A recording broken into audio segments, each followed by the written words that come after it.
इस कार्यक्रम के प्रायोजक हैं रोजगार डेवलपर्स। नमस्कार, आप देख रहे हैं पल्स 24 न्यूज में आपके साथ दिव्या पैन्यूली। वक्त हो चला है उत्तराखंड और उत्तर प्रदेश की खबरों का, लेकिन उससे पहले डालते हैं हेडलाइंस पर।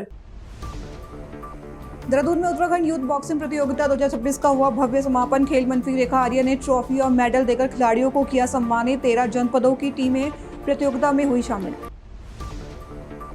लखनऊ में भाजपा का मनाया जा रहा है 45वां स्थापना दिवस। सांसद जगदम्बिका पाल ने जल कल्याणकारी योजनाओं का किया जिक्र। बोले, जनता के लिए लगातार काम कर रही भाजपा।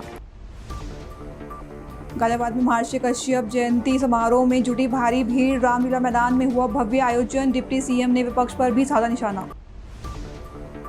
उत्तराखंड के टिहरी गढ़वाल में स्वास्थ्य मंत्री ने स्वास्थ्य सेवाओं में सुधार के लिए की बड़ी घोषणाएं। बोले, डॉक्टरों की लापरवाही बर्दाश्त नहीं होगी। मंत्री ने अस्पतालों में दवाओं की उपलब्धता सुनिश्चित की। तुम दोनों की मेहनत बहुत रंग लाई है बेटा, घर बहुत सुंदर बना है। ये मेरे पापा का घर। पता है, देख तेरे पापा की नेम प्लेट अपने हाथों से लगाऊंगा। नेम प्लेट तो लग चुकी पापा।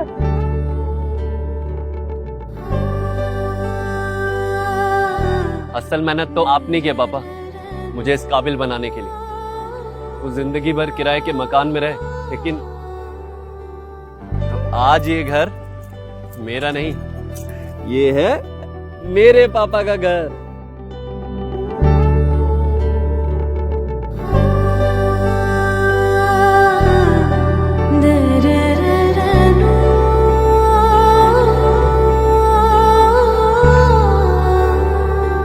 उड़ान सपनों की, आंगन खुशियों का और साथ सकर्णी का।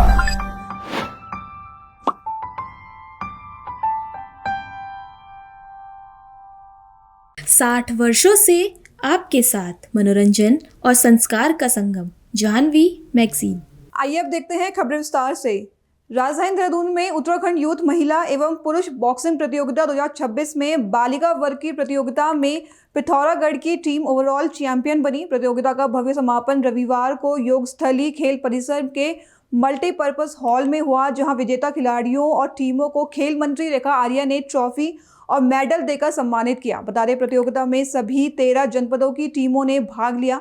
बालिका वर्ग में पिथौरागढ़ की टीम ने शानदार प्रदर्शन करते हुए ओवरऑल चैंपियन का खिताब जीता, जबकि पिथौरागढ़ स्पोर्ट्स हॉस्टल की टीम रनर अप रही। देखिए, आज हरिद्वार रोशनाबाद में मल्टीपर्पज़ हॉल में आज जिला हरिद्वार बॉक्सिंग एसोसिएशन के द्वारा एक बॉक्सिंग स्टेट चैम्पियनशिप कराई गई है, जिसमें हमारे विभिन्न जनपदों के बालक और बालिकाओं ने अंडर 19 प्रतियोगिता में प्रतिभाग किया। निश्चित रूप से ये जो स्टेट की प्रतियोगिताएं हैं, ये एक अपने आप में अवसर पैदा करती हैं आगे के, चाहे वो नेशनल चैम्पियनशिप के लिए हो, चाहे वो नेशनल खेलने के लिए हो। जो एक क्रम जो एक सीढ़ी होती है, उसको पार करने का एक अवसर जो है बच्चों को मिलता है।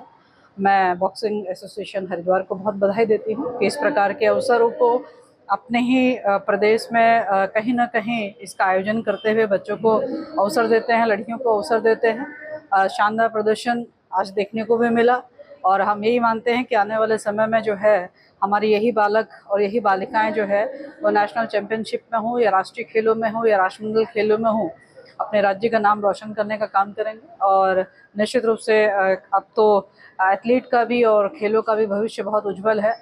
माननीय मुख्यमंत्री पुष्कर सिंह धामी जी ने जिस प्रकार से खिलाड़ियों को प्रोत्साहित किया है, जिस प्रकार से हमारे यहाँ पर आज स्पोर्ट्स यूनिवर्सिटी बनने की ओर हम लोग अग्रसर है, हम लोग गर्ल्स स्पोर्ट्स कॉलेज लोहाघाट में हम लोग अभी निर्माणाधीन है।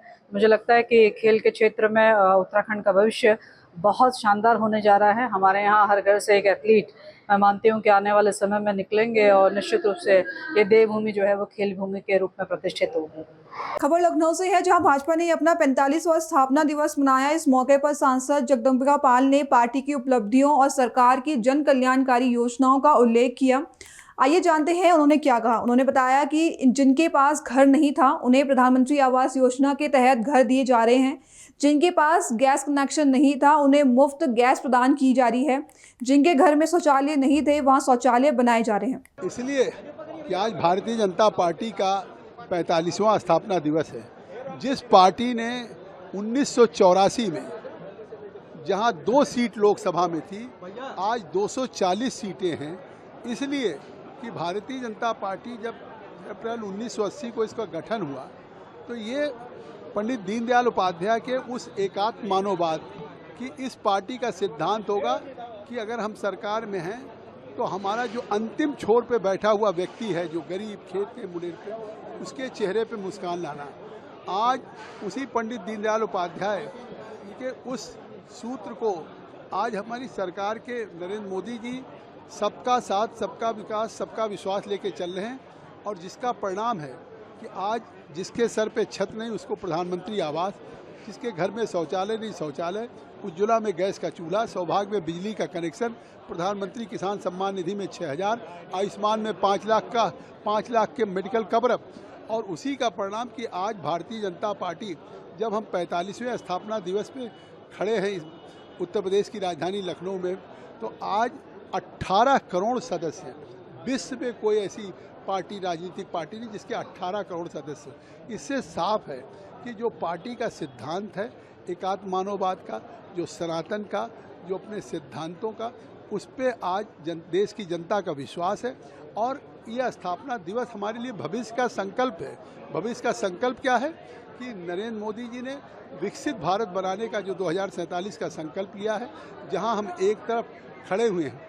आज जैसा प्रदेश अध्यक्ष पंकज चौधरी जी ने कहा कि ये प्रदेश अभी तक प्रश्न प्रदेश था, बिजली की कमी थी, लोगों के सामने लॉ एंड ऑर्डर थी, महिलाओं की सुरक्षा का सवाल था, लोगों के सामने सड़कों का सवाल था, स्वास्थ्य का सवाल था, मेडिकल कॉलेज। आज ये प्रश्न प्रदेश से उत्तर प्रदेश बन चुका है, हर प्रश्नों का उत्तर है। आज हर जिले में मेडिकल कॉलेज है, हमारे डबल इंजन की सरकार में मोदी जी और योगी जी में, और हर प्रदेश में स्वास्थ्य, शिक्षा और नेशनल हाईवेज की बुनियादी ढांचे आए हैं, और सभी को जो एक बुनियादी आवश्यकताएं थी उसको पूरा किया। खबर उत्तर प्रदेश के गाजियाबाद से है, जहां घंटाघर स्थित रामलीला मैदान में कश्यप निषाद संगठन और राज्य मंत्री नरेंद्र कश्यप द्वारा आयोजित महर्षि कश्यप जयंती समारोह में भारी भीड़ जुटी। समारोह में प्रदेश के डिप्टी सीएम केशव प्रसाद मौर्य ने हिस्सा लिया और विपक्ष पर जमकर निशाना साधा। दरअसल डिप्टी सीएम केशव प्रसाद मौर्य ने जनता को संबोधित कर कहा कि पहले उत्तर प्रदेश में विपक्ष अराजकता फैलाता था और पश्चिमी यूपी दंगों की आग में झुलसता था, लेकिन भाजपा सरकार ने प्रदेश को दंगा मुक्त बनाया और माफिया व भ्रष्टाचारियों पर सख्त कार्रवाई की।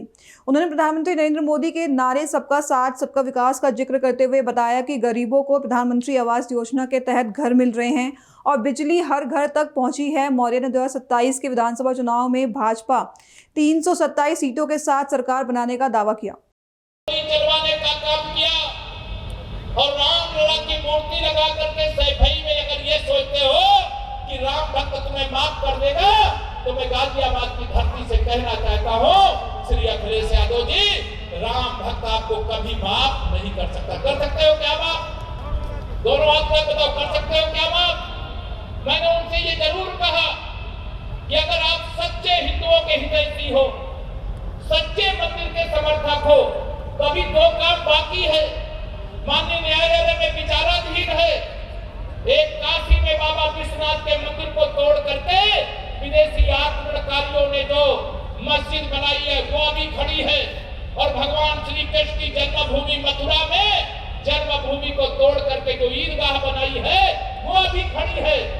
अगर आप सच्चे हिंदुओं के हितैषी हो तो जरा बढ़ो आगे कि काशी विश्वनाथ के मंदिर पर मस्जिद नहीं होनी चाहिए, भगवान श्री कृष्ण की जन्मभूमि पर ईदगाह नहीं होनी चाहिए। लेकिन मैं जानता हूं श्री अखिलेश जी, आपके अंदर साहस नहीं है, आप भ्रमित कर रहे हो लोगों को, आप फर्जी पीडीए की बात कर रहे हो, आप कहते हो हम पीडीए पिछड़ा दलित अल्पसंख्यक। मैं आप सबसे पूछना चाहता हूं, जब समाजवादी पार्टी उत्तर प्रदेश के अंदर सरकार में 2012 से 17 में थी, तो मुख्यमंत्री श्री अखिलेश यादव थे कि नहीं थे? पिछड़ों के ऊपर, दलितों के ऊपर सबसे अधिक अत्याचार अगर किसी सरकार में यूपी के अंदर हुआ था तो श्री अखिलेश यादव जी आपकी सरकार के समय हुआ था। और आप पिछड़ों और दलितों के हितैषी थे तो उनको सत्ता में हिस्सेदारी देते। आप बाबा साहब डॉक्टर भीमराव अंबेडकर जी की बात करते हो, लेकिन कन्नौज जहां से आप सांसद हो, वहां जो मेडिकल कॉलेज बना था, उस मेडिकल कॉलेज का नामकरण संविधान निर्माता भारत रत्न बाबा साहब डॉक्टर भीमराव अंबेडकर जी के नाम से किया गया था। आपकी सरकार में उस नाम को बदल किया गया। तुम बाबा साहब डॉक्टर भीमराव अंबेडकर के अनुयायियों के अपराधी हो और वह कभी तुम्हें माफ नहीं कर सकता। न केशव प्रसाद माफ करेगा, न जो यहाँ पर बैठे हुए लोग हैं वो माफ करेंगे, और जो यहाँ नहीं है न तो वो माफ करेंगे। कोई माफ करेगा क्या ऐसे लोगों को? ऐसे लोगों को माफ नहीं किया जा सकता। बाबा साहब के उत्तराखंड के टिहरी गढ़वाल में उत्तराखंड सरकार के स्वास्थ्य मंत्री सुबोध उनियाल ने राज्य में स्वास्थ्य सेवाओं को बेहतर बनाने के लिए कई अहम घोषणाएं की है। मंत्री ने कहा कि डॉक्टरों की लापरवाही बर्दाश्त नहीं की जाएगी और अस्पतालों में दवाइयों की उपलब्धता सुनिश्चित की जाएगी। स्वास्थ्य मंत्री ने कहा कि राज्य में स्वास्थ्य एक बड़ी चुनौती है और सरकार लगातार प्रयास कर रही है कि डॉक्टर अपने कर्तव्य को समझे। साथ ही डॉक्टरों की सुरक्षा और परिवार की चिंता को ध्यान में रखते हुए भी सरकार प्रयासरत है ताकि उन्हें पहाड़ी क्षेत्रों में काम करने में सुविधा मिल सके। स्वास्थ्य एक बहुत बड़ा चैलेंज है पूरे राज्य के लिए, स्वास्थ्य सेवाएं, और मैं समझता हूँ कि मैं लगातार कोशिश कर रहा हूँ कि हमारे डॉक्टर अपने धर्म को समझे, कर्तव्य को समझे, और यहाँ पर भी लापरवाही होगी निश्चित रूप से कड़ी से कड़ी कार्रवाई की जाएगी। मैं लगातार प्रयास कर रहा हूँ और मेरा स्पष्ट निर्देश है कि एक तो अस्पतालों को रेफरल हॉस्पिटल न बनाया जाए, पहला। दूसरा, हॉस्पिटल्स में ये जो दवाइयां बाहर से खरीदने का काम है इसको बंद किया जाए। जब आप पे लोकल परचेज का प्राविधान है तो गरीब आदमी के लिए लोकल परचेज, क्योंकि आयुष्मान के द्वारा आदमी को बहुत मदद मिल रही है, लेकिन उसके बावजूद अगर कोई व्यक्ति को अगर दवाइयां अवेलेबल नहीं है तो लोकल परचेज करके उसके दवाइयों का भुगतान कर दिया जाए ताकि वो परेशान न हो। और डॉक्टर्स, ये जो विशेषज्ञ डॉक्टर पहाड़ में नहीं आ रहे हैं, जबकि सरकार ने उसमें विशेषज्ञ डॉक्टर्स के लिए 50 पहाड़ी क्षेत्रों के लिए 50% अधिक वेतन का भी प्रावधान किया है, उसके बावजूद न जाना, तो उसका भी हमने रास्ता निकाला है कि हम 6 महीने के रोस्टर पे डॉक्टर्स को भेजेंगे ताकि 12 महीने 24 घंटे 300 दिन हम पर डॉक्टर्स उपलब्ध हो। तो उसके लिए प्रक्रिया जारी हो गई है और उस पर एक्सरसाइज की जा रही है कि हम हर जगह सुदूर क्षेत्र में विशेषज्ञ डॉक्टर भेज सकें। इसके साथ साथ अब एक नए कंसेप्ट पर हम काम कर रहे हैं। अभी मैंने निर्देश दिया, उस पर एक्सरसाइज शुरू हुई है कि हर ब्लॉक की जो CHC है, इससे ब्लॉक के सभी गांवों को डिजिटाइज सिस्टम में जोड़ करके और उसमें जो डिजिटलाइज हो जाएगी सारे जो एसईडीज हैं, जो सब सेंटर्स हैं, जब ये CHC से कनेक्ट हो जाएंगे तो उसके माध्यम से भी हम उस पर काम करने का प्रयास करेंगे। हेली सर्विसेज को मजबूत कर रहे हैं। पिछले 2 दिनों में ही हमने 2 लोगों को, एक आपके पत्रकार भाई थे, उनके पिता का कहीं पे एक्सीडेंट हुआ था, और एक महिला को कल घास काटते हुए पुली के पास गिर गई थी। तत्काल हेली सर्विस भेज के उनको हेली सर्विस से ला करके उनके सरकार हमने प्रयास किया कि सरकार संवेदनशीलता के साथ ऐसे लोगों के साथ व्यवहार करे। और इसके अलावा डॉक्टर्स की भी समस्या है। तो ये, क्योंकि आप जानते हैं कि आज MBBS करके PG करना ये बहुत आसान काम नहीं है। सरकारी सीटों के अलावा जो बच्चे प्राइवेट कॉलेजों से कर रहे हैं, तो एक बच्चे का मैं समझता हूँ, एक लड़के को PG डॉक्टर बनाने के लिए उसके माँ बाप का 6 करोड़ के आसपास खर्चा हो जाता है। तो उसको भी सुविधाएं चाहिए। जिसकी जो 6 करोड़ की हैसियत वाली बैकग्राउंड से आया है, तो उसको भी चाहिए होता है कि उसको भी सुविधा मिले। तो इसलिए कि एक डॉक्टर्स के अंदर फैमिली सिक्योरिटी की भावना बने, हम देहरादून और हल्द्वानी में डॉक्टर कॉलोनी बनाने पर भी हम लोग कार्रवाई कर रहे हैं ताकि ऐसे डॉक्टर्स जिनको हम सुदूर क्षेत्रों में पोस्ट करेंगे, खासकर सीमांत जनपदों में, उनके परिवारों को देहरादून और हल्द्वानी में निवास दे करके उनकी जो परिवार की सुरक्षा का है कि बच्चे पढ़ लिख जाए, उसको भी देने का हम काम कर रहे हैं ताकि उनका भी मनोबल बढ़े और वो परिवार की चिंता से मुक्त होकर अपने धर्म का पालन करें। बरेली के मुरादाबाद बरेली हाईवे पर रविवार शाम एक दर्दनाक सड़क हादसा हुआ। सड़क किनारे खड़े टैंकर से तेज रफ्तार बोलेरो और बाइक टकरा गई, जिसमें 5 लोगों की मौके पर ही मौत हो गई और 3 लोग गंभीर रूप से घायल हो गए। पुलिस ने घटनास्थल पर पहुंचकर जांच शुरू की। दरअसल SP सिटी मानुष पारिक ने बताया कि हादसा लगभग शाम 4:30 बजे हुआ था। रोड किनारे खड़े टैंकर का एक्सल जाम था, जिसे पीछे से बोलेरो गाड़ी और बाइक ने टक्कर मार दी। बता दें, घटना में 5 लोगों की जान चली गई है, जबकि 3 घायल को पास के अस्पताल में भर्ती कराया गया और उनका उपचार जारी है। आज दिनांक 5 अप्रैल 2026 को थाना सीवीगंज स्थित मुरादाबाद बरेली हाईवे पर एक दुर्घटना की सूचना मिली। लगभग 4:30 बजे शाम को सूचना प्राप्त होते ही थाना पुलिस मौके पर पहुंची। मौके पर यह ज्ञात हुआ कि एक टैंकर जो पहले से रोड के किनारे खड़ा हुआ था, उसका एक्सल जाम था। उसके पीछे से एक बोलेरो ने टक्कर मारी, जिसमें टोटल 3 लोग जिसमें दुर्घटना में उनकी मृत्यु हो गई और 3 घायल हो गए। और एक बाइक ने भी टक्कर मारी जिसपे 2 लोग सवार थे, दोनों की मृत्यु हो गई। टोटल इस दुर्घटना में 5 लोगों की मृत्यु हुई है और 3 घायल हुए हैं। जो घायल हैं उन्हें पास के अस्पताल में भर्ती करा दिया गया है, उनका उपचार अभी चल रहा है। इसमें आगे की विधिक कार्रवाई प्रचलित है। देहरादून के बड़ोवाला रोड स्थित कश्यप कॉलोनी फेज 1 में लंबे समय से रुकी सड़क निर्माण की प्रक्रिया बीते रविवार को शुरू हो चुकी है। बता दें, महापौर सौरभ थपलियाल और स्थानीय पार्षद श्रीमती किरण बिट्टू ने रविवार को सड़क का उद्घाटन कर निर्माण कार्य शुरू किया। दरअसल पिछले 25 से 30 वर्षों में यह सड़क नहीं बन पाई थी और स्थानीय लोग लंबे समय से इसका इंतजार कर रहे थे।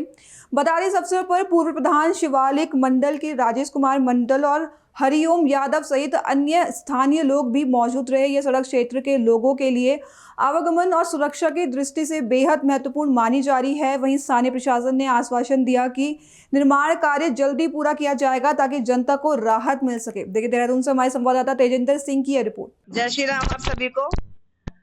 जैसा कि आप सभी को पता ही है कि बड़ोवाला में कश्यप कॉलोनी फेज 1 में माननीय महापौर जी के बजट से और पार्षद निधि के बजट से ये सड़क का निर्माण शुरू किया है आज।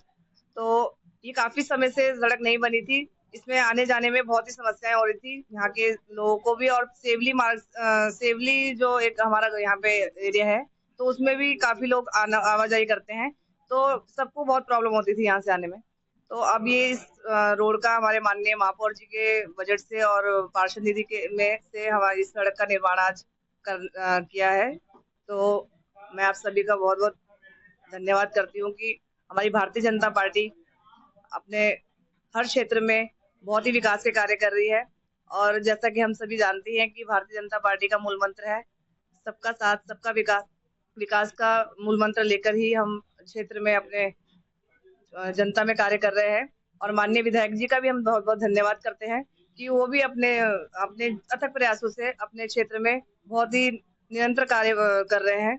तो मैं अपने सभी शीर्ष नेतृत्व का धन्यवाद करती हूँ कि उन्होंने हमारे बड़ोवाला में इस कार्य को करने का काम किया। आगरा के सिकंदरा इंडस्ट्रियल इलाके में एक जूते के सोल बनाने वाली फैक्ट्री में भीषण आग लग गई। दमकल की 8 गाड़ियां मौके पर पहुंची और आग को काबू में किया गया। राहत की बात यह है कि कोई हताहत नहीं हुई है। बता दें, मुख्य अग्निशमन अधिकारी के सिंह ने बताया कि आग लगने की सूचना मिलते ही दमकल की टीम तुरंत मौके पर पहुंची। आग तेजी से फैल रही थी, लेकिन दमकल कर्मियों की सक्रियता से इसे समय रहते नियंत्रित कर लिया गया। आग लगने के कारणों की जांच की जाएगी और प्रशासन ने फैक्ट्री में सुरक्षा मानकों की समीक्षा करने के निर्देश दिए हैं। 31 साइड ए बाजवा इंडस्ट्री में आग लगी है। यहाँ पे जूते का जो सोल बनता है, इसकी आग की सूचना मिलते ही जनपद के सभी फायर स्टेशनों से गाड़ियाँ प्रस्थान की गई। मौके पे 8 गाड़ियाँ लगी हुई हैं और आग पहुंचते ही सोल था। इसमें प्लास्टिक के दाने होते हैं। बहुत तेजी से 1 लाख पेट्रोलियम प्रोडक्ट से सोल का निर्माण होता है, जिससे बड़ी तेजी के साथ तीव्रता के साथ आग फैल चुकी थी। फायर सर्विस द्वारा 4 लाइन फैला के चारों तरफ से इसको घेर के तुरंत फायर फाइटिंग शुरू कर दिया गया है। आसपास की फैक्ट्रियों को सुरक्षित बचा लिया गया है और इसमें जो कोई फंसा नहीं हुआ है। आग नियंत्रण में है और आग बुझाई जा रही है। कुछ अभी तो आग बुझाई जा रही है क्योंकि इतना हीट है वो है। और अभी तो पहला प्रयास है कि आग का फैलाव को रोका जाए, आसपास की इंडस्ट्री को आग की चपेट में आने से बचाया जाए और जो इसमें काम कर जो थे लोग थे उनको भी सब सुरक्षित बचाया जाए। इसके बाद आग बुझने के बाद इसका विस्तृत जांच की जाएगी। उसके बाद स्पष्ट हो पाएगा आग लगने का कारण क्या है और क्या नुकसान हुआ है। अभी के लिए बस इतना ही। खबरों के लिए बने रहे पल्स 24 न्यूज के साथ। तब तक के लिए नमस्कार। इस कार्यक्रम के प्रायोजक थे रोजगार डेवलपर्स। तुम दोनों की मेहनत बहुत रंग लाई है बेटा, घर बहुत सुंदर बना है। ये मेरे पापा का घर। पता है, देख तेरे पापा की नेम प्लेट अपने हाथों से लगाऊंगा। नेम प्लेट तो लग चुकी पापा।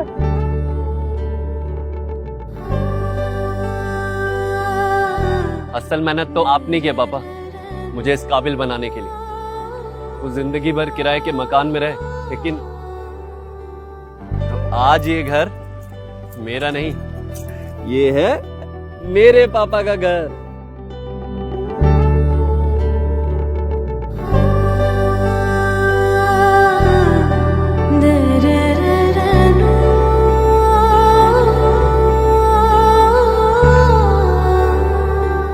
उड़ान सपनों की, आंगन खुशियों का और साथ सकर्णी का।